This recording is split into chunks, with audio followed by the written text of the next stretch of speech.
welcome here today. It is clear that the OBA has lost control of the House of Assembly and no longer holds the confidence of two of its founding members. The OBA faces two choices: suffer a humiliating defeat of a no confidence motion, or dissolve the House and move towards a general election. With the latter being the more likely option, today, the Progressive Labour Party is calling on the youth of Bermuda and all unregistered voters to register to vote. We have heard you. I have heard you.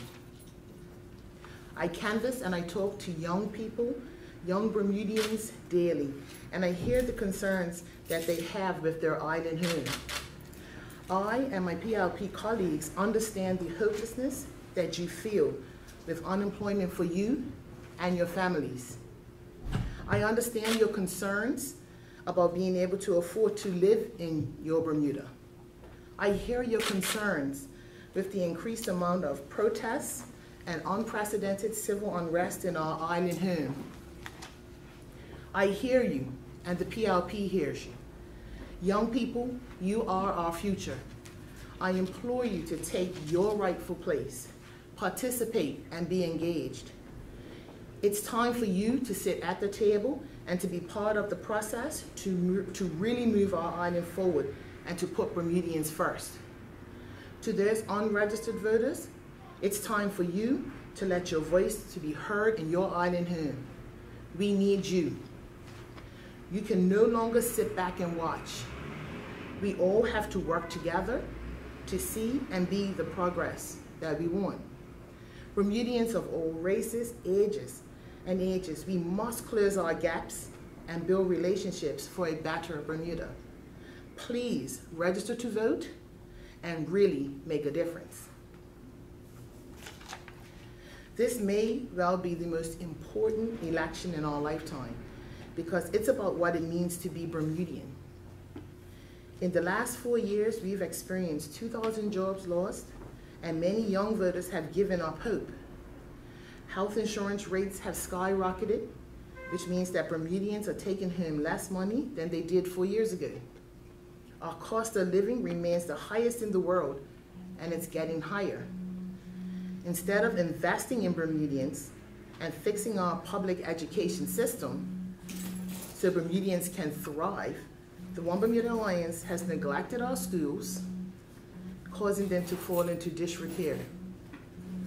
The OBA has done well for One Bermuda, but they're failing Bermuda where you and I live. In a lot of ways, this election is about Bermuda's future and what it's going to look like going forward. We are encouraging potential voters to register to vote as soon as possible to ensure that every eligible voter is able to cast their vote regarding the key issues that are facing our country. Let us not forget, one of the OBA's first moves was to break their promise on term limits. One of the second moves was to limit opportunities for young Bermudians by giving the same job opportunities to guest workers. Bermuda can do better. It's time for a government that puts Bermudians first, one that would deliver hope for all young Bermudians today. Thank you. MP Simmons, we all know it's no secret last time the PLP paid a price because a giant slice of the base said among others, stay home. Why do you think this time will be different?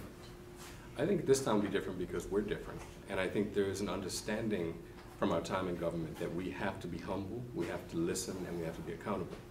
And I think that taking time over the past couple of years to get out in the community, to talk to the people, to reconnect, to understand what matters to them. This is not about us. It's not about us gaining power. It's not about us having ministerial positions. It's not about that. It's about having a government that delivers for our people. We've seen 4 years of what a government that doesn't take care of Bermudians, that doesn't put Bermudians first looks like. And Bermuda can't take another 5 years of that. Senator Ming touched on it, so to speak, when she mentioned the job situation. But we keep hearing from the OBA, as last night that Chairman Lynn Woolridge said it, and Premier Dunkley said it earlier, or recently, that we have reversed the economic recession that we inherited. It's gone. Well, I can say this here. The children of privilege and wealth can feel that way. But for the rest of us who have to pay bills, and don't benefit from the profit of the companies that we pay bills to.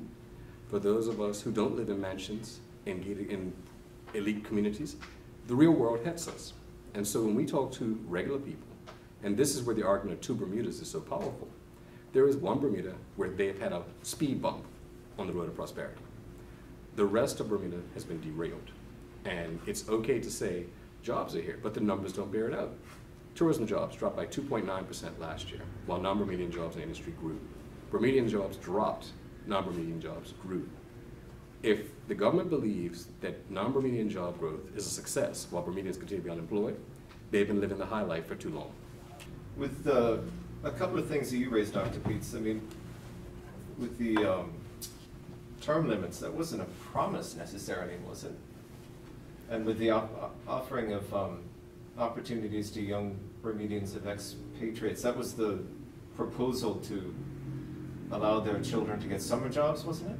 Yeah, as I mentioned, it was an attempt, and one of the reasons why that conversation is still important is that the economy, particularly for a lot of Bermudians right now, is very, very depressed. So when conversations are being pushed forward where those conversations potentially may hurt more and more young Bermudians, then those are the type of things that we certainly want to address. So going forward, the PLP have promised to be a government that's going to govern for all of Bermuda.